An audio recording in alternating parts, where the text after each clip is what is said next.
Welcome back, everybody, to another cryptocurrency news article. This one's coming from Cointelegraph and Swedish Bitcoiners targeted by armed criminals. The Swedish cryptocurrency proponent, Eric Wall, has flagged targeted attacks on well-known BTC community members.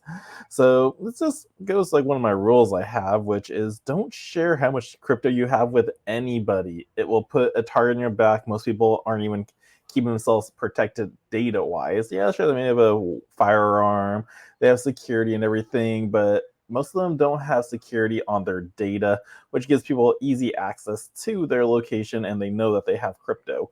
So yes, let's go over this article and learn what actually went down. Criminals in Sweden are specifically targeting prominent local Bitcoin figures, which appears to be the result of the ease of access to personal information and residential addresses in the country. Reports from Swedish media outlets LT and Aftonbladet have linked separate robberies in Ronninge and Södertälje that appear to have occurred under the same modus operandi. So victims were tied up and physically abused to steal physical and virtual Bitcoin holdings. I don't know what they mean by physical. They're talking about like the wallets, like a hard drive wallet, like a Trezor, Ledger, something like that, or talking about paper wallets. But virtual Bitcoin, okay, I get that. Let's continue. Prominent cryptocurrency proponent Eric Wall, who currently serves as a Starknet Foundation board member, highlighted the incident in an X post formerly Twitter. Wall said that the two assault cases indicated that Swedish criminals are actually looking to target Bitcoin users. Now, here's just a little bit of that tweet he did. There's now officially a situation in Sweden. This Monday, a middle-aged Swedish couple was tied up in their home and robbed by 4 masked men.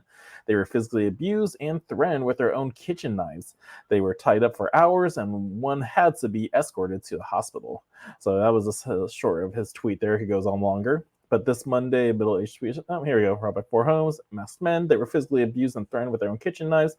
They were tied up for hours, and one had to be escorted to the hospital via helicopter, Wall wrote. So that was the final verdict, he said. But he noted that the purpose of the assault was to steal the couple's Bitcoin before highlighting the link to a separate incident where 2 well-known Bitcoin crypto profiles were targeted in their homes by masked armed men. Now, according to Wall, the victims were subjected to violent physical abuse for hours in an effort to steal their Bitcoin holdings held in a hardware wallet. Okay, so there's a physical side. And then he added that the first incident of criminals targeting Bitcoin users took place in 2022 when one of Sweden's most well-known Bitcoiners had their apartment broken into.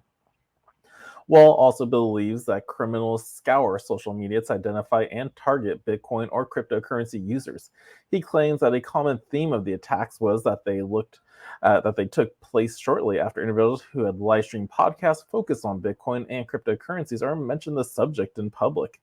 He also believes that Sweden's Offentlighetsprincipen, the principle of public access to information laws, which have given the public the right to request information, including residential addresses and tax records from the government, and they are becoming a means for criminals to prey on the ecosystem's participants. While the intention behind the legislation was to reduce corruption, it's not fit for modern society, and that is so true. It's like if anybody can ask for all your public information, it's just there you go. And like again, these guys are targeting the ones that and public are going, yeah, I got Bitcoin, or they did a podcast or show talking about it. Like they are being targeted with the Swedish law right there. It's like anybody can get that information. So that is pretty scary. Now, Wall added that he left the country due to these laws and that Sweden is probably one of the least safe countries to be active in the cryptocurrency sector. The Offentlighetsprincipen law also reportedly makes it easy for citizens to search for Swedish residence addresses as well as scour their tax records. This is being abused as criminals can ascertain how much an individual has paid in income or capital gains tax and size them up as a result. So that's actually pretty scary for that law right there. It's like, it really makes it easy to target you. So again, as always, like rule 1, never share how much crypto you have with anybody. Like if someone else, how much you have, just go, I have enough. I've dabbled in it, but just never say how much you have. You don't want to make yourself a target and then have to go through all this if you're not protected. So I hope you guys enjoyed this article. If so, smash that thumbs up for me, subscribe to the channel, and until next time, the Crypto Sherpa is out.